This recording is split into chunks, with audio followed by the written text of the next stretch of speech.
Es una necesidad de la Argentina para dejar de ser un país semicolonial o neocolonial, para dejar de ser un país atrasado, para dejar de ser una neocolonia de Estados Unidos. Hay un dato, muchos datos, pero uno que nos refleja la necesidad de la revolución industrial es que el Producto Bruto Interno de Argentina de ahora comparado con 1974, 51 años, el crecimiento ha sido cero de Producto Bruto Interno per cápita, ¿no es cierto? Claro, claro. Sí. O sea, cada argentino tiene, mal repartido por supuesto, lo mismo que en 1974, cuando estaba mucho mejor repartido que ahora. Bien, entonces, ¿qué han hecho los países que se desarrollaron? ¿Qué ha hecho Inglaterra, Estados Unidos, Japón, los países del norte de Europa, China ahora? Porque hace unas décadas atrás habían influido en la conciencia incluso de la militancia de que ya el industrialismo no iba más, que ahora era lo que eran las finanzas. Y bueno, si vos hablabas de industria te habías quedado en el pasado. Bueno, no. China ha demostrado que la industria sigue siendo lo fundamental en el desarrollo económico de un país. Y la Argentina puede industrializarse, puede hacer una revolución industrial. Y vamos a aclarar una cosa, ¿por qué hablamos de revolución industrial, que no es un capricho? Porque acá, sobre todo en el peronismo, se festeja, se celebra los procesos de sustitución de importaciones que fueron en la década del 30, producto de la crisis del 29, que lo empezaron los conservadores, sí. Pero fueron justamente sustituir importaciones industriales por fabricación de esas industrias acá, esos productos acá. Pero no fue un plan de desarrollar industrialmente el país. Entonces el proceso de sustitución de importaciones fue una pseudo industrialización, una falsa industrialización. Obviamente, entre no tener ninguna industria y tener alguna, mejor tener alguna, pero no fue la panacea. No, tuvo limitaciones. Es verdad que antes y después probablemente no vimos nada más parecido a eso, lo cual también demuestra las limitaciones, ¿no? de la capacidad productiva argentina, digamos, y eso fue el mayor desarrollo posible que se pudo hacer de esas cosas, con todas las limitaciones que conocemos, sí. Pero visto antes y lo que fue después, nos muestra los límites de eso, ¿no? Los límites del proceso de sustitución de importaciones. Claro. Tampoco hablamos de industrialización porque se lo utiliza demagógicamente, como por ejemplo Sergio Massa en el debate presidencial contra Milei habló de industrialización. Pero eso es macana, eso es para discurso de campaña. No, y de hecho, perdón, y también lo que se hizo en las últimas, en parte de la década ganada y demás, no fue necesariamente un proceso de industrialización, lo que hubo fue un proceso de traslado y ensamblaje y ese tipo de cuestiones en muchos casos, que está bien, por supuesto, es mejor que nada, pero claramente no fue un proceso de industrialización que se retomó, que volvió, no pasó. Entonces nosotros lo que te planteamos que la Argentina necesita una revolución industrial, y es posible que Argentina haga una revolución industrial. Existen condiciones materiales para eso. No hay tiempo de que hagamos el desarrollo histórico que la Argentina desde por lo menos 1880 podría haber desarrollado un proceso de revolución industrial y ser un país moderno. Sí. Bueno, hubo muchas oportunidades porque la revolución industrial es una decisión política. La clase dominante argentina deliberadamente no quiso hacer la revolución industrial porque el atraso y la dependencia de Inglaterra primero y de Estados Unidos después le permitía enormes ganancias. Entonces renunció deliberadamente a la revolución industrial. Ahora, el pueblo argentino podrá hacer una revolución industrial. Nosotros decimos que sí. ¿Por qué? Porque la base de un proceso de revolución industrial son los alimentos. Argentina es sobreabundante en alimentos. Podemos alimentar mucho mejor que ahora a toda la población argentina y todavía tendríamos enormes saldos exportables que nos permitirían financiar la industrialización. ¿Qué más necesita un proceso de industrialización?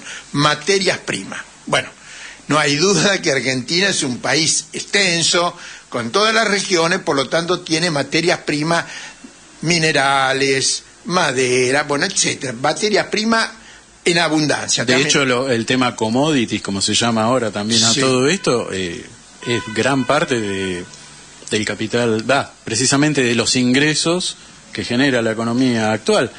Con las limitaciones que volvemos sobre lo mismo, ¿no? Porque, digamos, lo que es la soja, lo que es otras cosas, no es que sale directo, sino que eso tiene un valor agregado por el procesamiento que se hace, ¿no?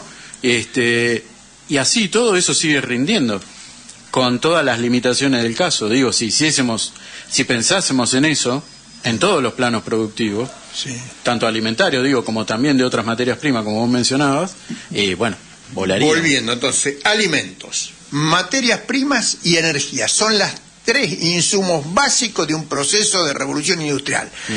En energía no somos sobreabundantes como en alimentos y en materias primas, pero somos suficientes. La energía que hay en la Argentina, en el subsuelo y en la superficie, alcanza para un extenso y amplio proceso de revolución industrial sin necesidad de importar petróleo, sin importar gas, sin importar litio, tierras raras, coltán, bueno, tenemos todo de todo. Eso está, claro. Vino la generala Richardson a monitorear los bienes de Argentina y América Latina, que según ella es territorio norteamericano. Claro. Bueno, esta es la base. ¿Qué compra China? ¿Qué busca China para su proceso de industrialización? Justamente estos tres elementos: alimentos, materia prima y energía. Y nosotros tenemos, o sea que para realizar un proceso de revolución industrial estamos bien. Las revoluciones industriales, ¿cómo se dieron? Desarrollaron el bien complejo de la época.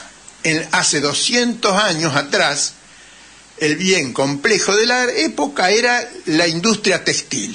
Desarrollaron el textil, la máquina de vapor, fundamental porque entregaba energía por fuera de los animales y de las corrientes de agua. Fue la primera aplicación de energía de las máquinas a los procesos productivos. Industria textil y energía en base al vapor fueron la base de la primera revolución industrial. 100 años después, el proceso de industrialización en Estados Unidos tuvo como vedette, como industria insignia, a la fabricación de autos. El bien complejo de la época de hace 100 años eran los autos. Los Estados Unidos fueron vanguardia en la fabricación de autos. Y en ese nivel de industrialización, la energía provenía fundamentalmente del motor de combustión interna, porque la máquina de vapor era combustión externa, digamos. Claro, sí, y fue la primera etapa, ¿no? Y el motor de combustión interna, bueno, el motor de un auto, etcétera, diésel, el naftero, etcétera, y la electricidad. Electricidad son las fuentes de energía para este nivel. Y hoy, China, por ejemplo, compra todos estos cuestiones básicas que hemos dicho. ¿Para qué? Para desarrollar, obviamente, autos, pero también para desarrollar la tecnología de última generación. La tecnología 5G, la inteligencia artificial, incluso ya nanotecnología, por supuesto, tiene industria aeroespacial. Están entrando en la industria 6G. Estados Unidos todavía no salió de la 4. Bien. Es decir que para abordar esos procesos de industrialización, nosotros, por ejemplo, el nivel de tecnificación de la industria, el primer nivel de complejidad es la industria alimenticia, la agroindustria y la industria textil. Eso lo hacemos bien y hay que seguir haciéndolo y ampliarlo. No es que hay que dejar de hacer eso, hay que hacerlo y mejor. Claro. Incluso la industria textil modernizada también la podemos atender. Un segundo nivel de complejidad que lo referimos cuando hablamos de la industrialización en Estados Unidos hace 100 y pico de años, estamos en condiciones de llevarla adelante. Y para encarar el tercer nivel, el nivel más complejo, el que vos decías, de la nanotecnología, de la automación, de la inteligencia artificial, etcétera, para entrar en lo que le llaman los que saben en la frontera tecnológica, o sea, frontera porque es la parte más avanzada de la tecnología, no estamos lejos, pero ¿qué tendríamos que hacer? Tenemos universidades, unas cuantas, no estamos mal en eso, tenemos muchos institutos, lo que hay que hacer es multiplicar por 10 o más los presupuestos para las universidades y para los institutos científicos y tecnológicos, que es la base del desarrollo. Los chinos han dicho que la ciencia y la técnica es una fuerza productiva material, ya que, bueno, que estas discusiones que hay dentro del marxismo no es una cuestión subjetiva. La ciencia y la tecnología es la base material para el desarrollo de los procesos industriales y tecnológicos. Pero hay que dar la decisión política, decir, bueno, ¿qué hacemos hoy? Hoy y desde hace 50 años. ¿Qué nos llevó a esta parálisis de la economía? Hace 50 años atrás existía el capitalismo industrial, explotador, negrero, con todas las déficits del capitalismo. Lo conocemos. Pero producía algo. Esta sustitución de importaciones algo producía. A partir del golpe militar del 76, se entró en una política de endeudamiento externo. ¿Por qué? Porque para el desarrollo industrial, para desarrollar las tecnologías, vos necesitas recursos. Bueno, ¿de dónde podían salir los recursos?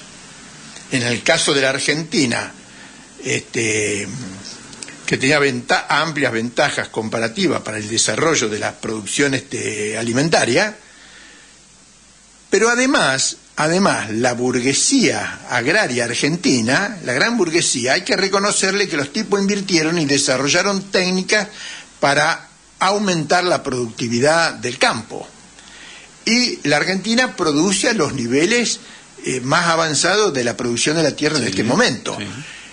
Argentina es eficiente por las ventajas comparativas de la naturaleza y porque ha habido inversión.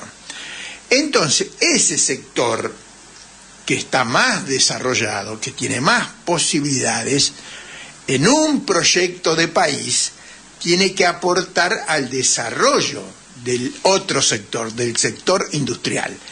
Pero el carácter parasitario de la gran burguesía argentina no le permite tener una visión de nación desarrollada, sino de empresario. Por eso se necesita los partidos políticos como, por ejemplo, en Estados Unidos, vino Franklin Delano Roosevelt, 4 veces presidente de Estados Unidos, en el momento que entró en crisis la economía capitalista, año 20 y pico,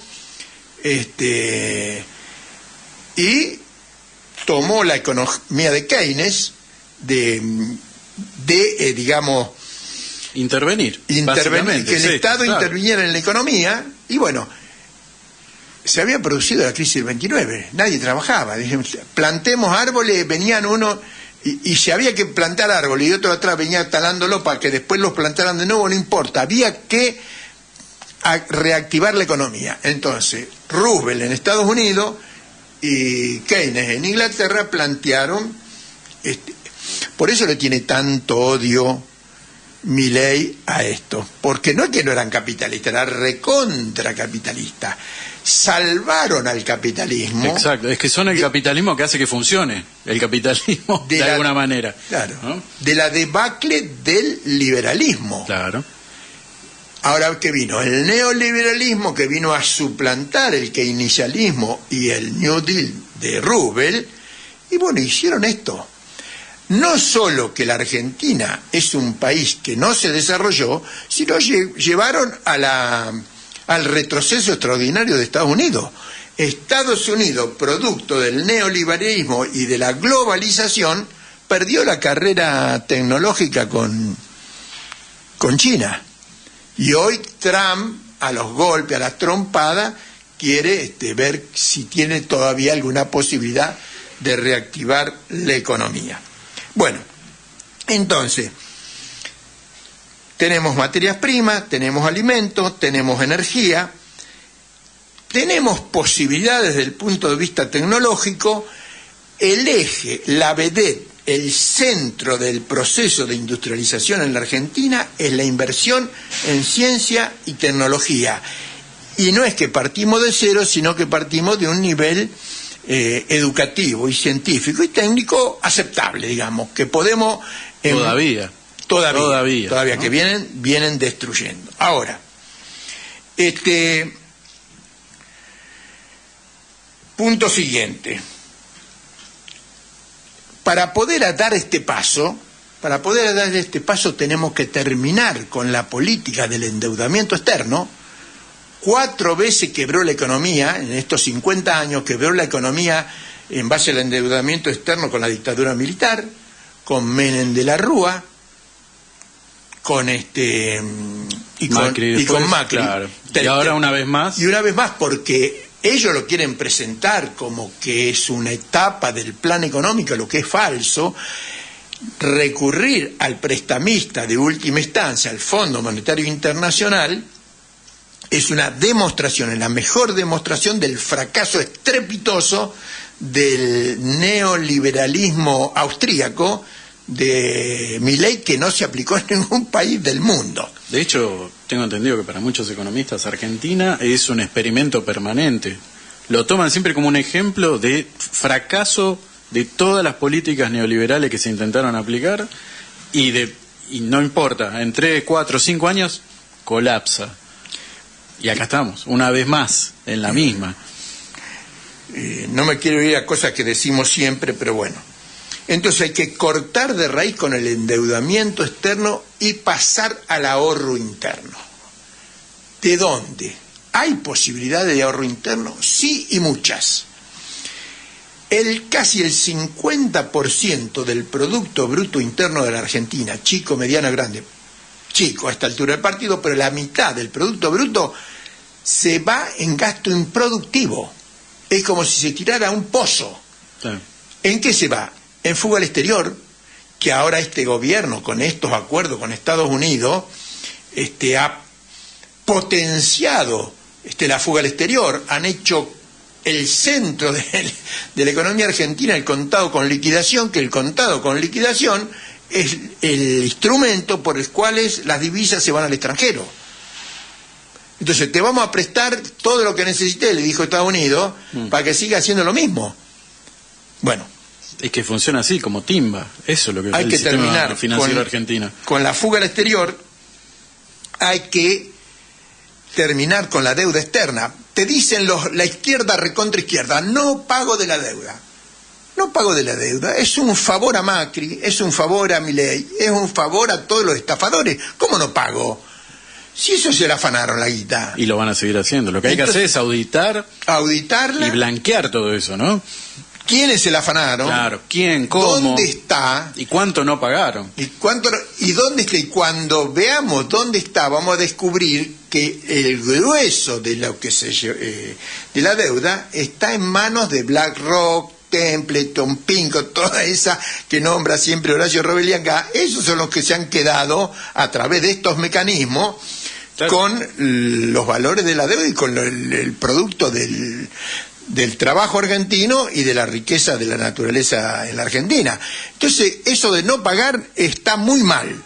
Eso es una consigna conservadora de derecha, que paguen los que la robaron, los que se la llevaron y que la tienen guardada en bancos, en los paraísos fiscales. Claro, exactamente. Entonces, empezando por el propio Toto Caputo, que declaró 7 cuentas. Empleado estrella de BlackRock. Sí, entre otros, ¿no? Que ahora todavía no han podido, le quieren entregar el Banco Nación. Entonces, a través de la fuga al exterior se va el 12% o un poco más, incluso debe ser ahora, del Producto Bruto Interno. Más del 12% se fuga al exterior. Hay otro rubro que no se nombra tanto porque parece muy surdeli, que es el tema del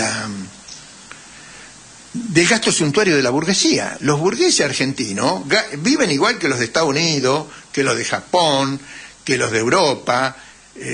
No, muchachos, si la Argentina es un país pobre, en todo caso la burguesía de un país pobre, ¿cómo vivir de ese nivel? No digo de China porque allá es otra cosa.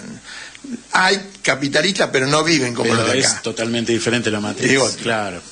Entonces hay que eliminar todo el gasto suntuario, que es el 38%, entre fuga al exterior y gasto suntuario el 50%, más o menos 12 y 38%. En estos momentos sube la fuga y baja un poco el gasto suntuario, pero pongámosle 2 y 38 para ser didáctico. De ese 38%, por lo menos la mitad se puede eliminar. ¿Cómo? Bueno, priorizando la inversión productiva, nacionalizando los bancos, nacionalizando el comercio exterior, tomando medidas para evitar toda fuga de capitales. Cobrándoles impuestos y que los paguen. Que los capitalistas estén obligados a invertir un alto porcentaje de su rentabilidad, que no la usen para pachanga, sino que la usen para inversión.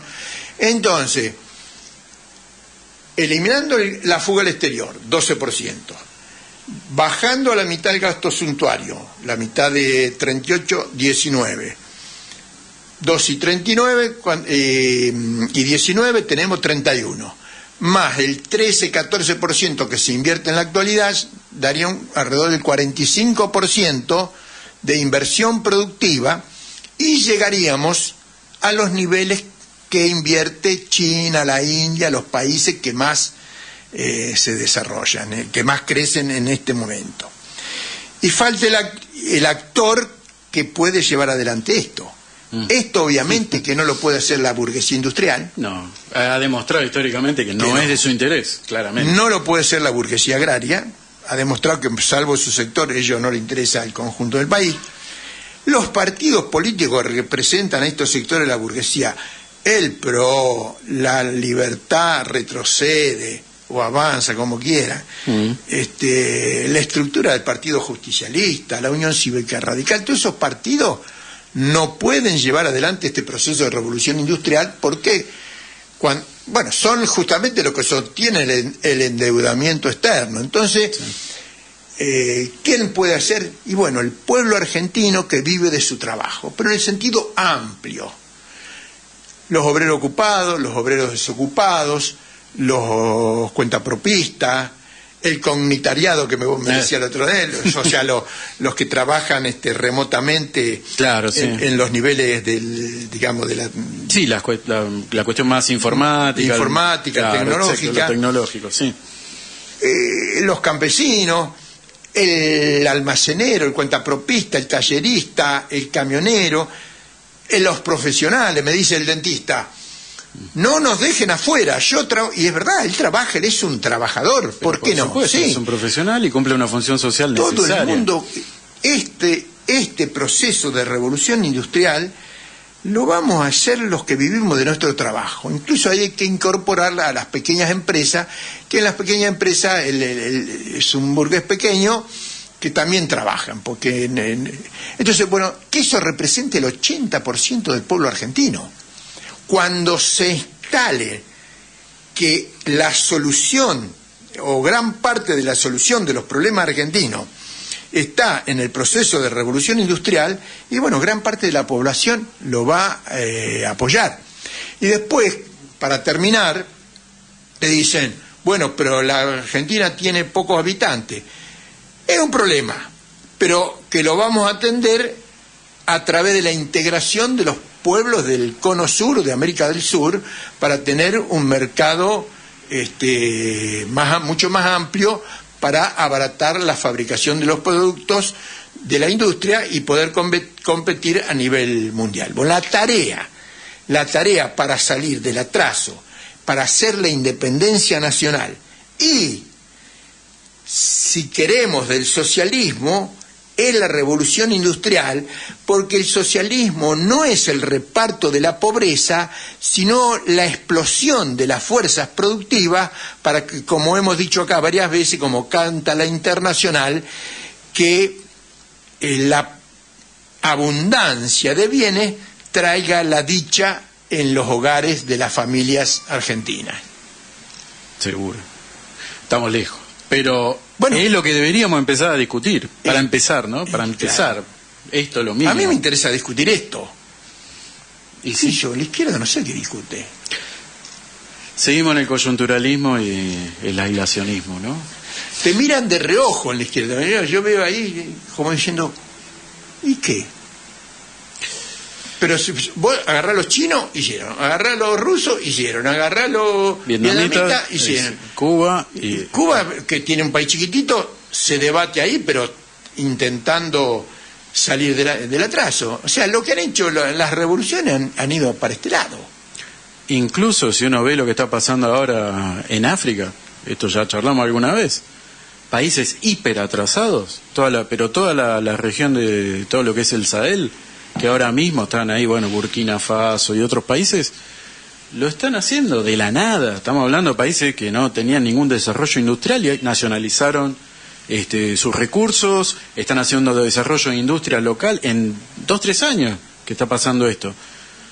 Y es más, lograron cortar ese vínculo, ese pie que tenían en la cabeza de los franceses. Y se lo sacaron de encima y hoy están desarrollando sus pueblos. ¿Cómo no lo van a poder hacer? No, si ellos lo pueden hacer, y yo creo que estaban en peores condiciones materiales que acá en la Argentina, ¿cómo no podríamos acá? Acá podemos. Es una decisión política. El que te dice, vamos a aumentar las exportaciones, te dice, no seas trucho. Vamos a exportar después de haber resuelto la comida de la población y las materias primas y energía para la industria. Y después portar después charlemos lo demás, Claudio. Bueno, y una cosa que no dije, pero que en los escritos que hemos hecho, todo esto hay que hacerlo preservando la naturaleza, porque la naturaleza es el hogar donde vivimos todos, entonces no se puede. Hay que leer dos cosas. La situación de la clase obrera en Inglaterra, de Federico Engels, 1845, denunciando las miserias de la industrialización en Inglaterra, 1800, y capítulo 13, último párrafo del Capital de Carlos Marx, donde plantea que el capitalismo destruye las dos fuentes de riqueza, la naturaleza y el trabajador. Bueno, el socialismo tiene en su nacimiento, en su raíz, la preservación de la naturaleza y el pleno desarrollo de las potencialidades de la sociedad humana.